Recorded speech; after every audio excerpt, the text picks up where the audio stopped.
आगामी निवडणुकीमध्ये एक विचाराचं सरकार येणं गरजेचं आहे. भाजपचे प्रदेश अध्यक्ष रवींद्र चव्हाणांनी वक्तव्य केलं. मोरेश्वर भोईर यांच्या जनसंपर्क कार्यालयाचं उद्घाटन करण्यात आलं. या उद्घाटनाच्या सोहळ्यामध्ये रवींद्र चव्हाण यांनी महत्त्वाचं विधान केलंय.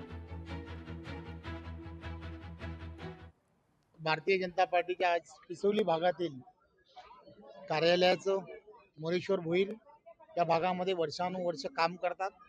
त्या भागातील नागरिकांची दुसरं एक कार्यालय व्हावं अशी त्यांची सगळ्यांची मागणी होती आणि म्हणून आज दुसऱ्या कार्यालयाचं या ठिकाणी उद्घाटन झालंय.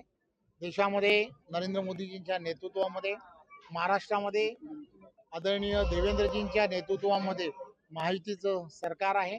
त्यामुळे येणाऱ्या काळामध्ये एक विचाराचं सरकार हे येणं अत्यंत गरजेचं आहे. मुळात या भागामध्ये आमचं असलेलं जे कार्य आहे भारतीय जनता पार्टीच्या माध्यमातून ते खरोखर खूप चांगलं कार्य आहे. परंतु या भागात कार्यालय आमचं नव्हतं. बऱ्याच वेळेला इथल्या लोकांना जनसंपर्कासाठी माझ्या पलीकडच्या मलंग रस्त्याच्या त्या कार्यालयात यावं लागायचं. ही अडचण लक्षात घेऊन या भागात आम्ही आज कार्यालय इथं उभारलं.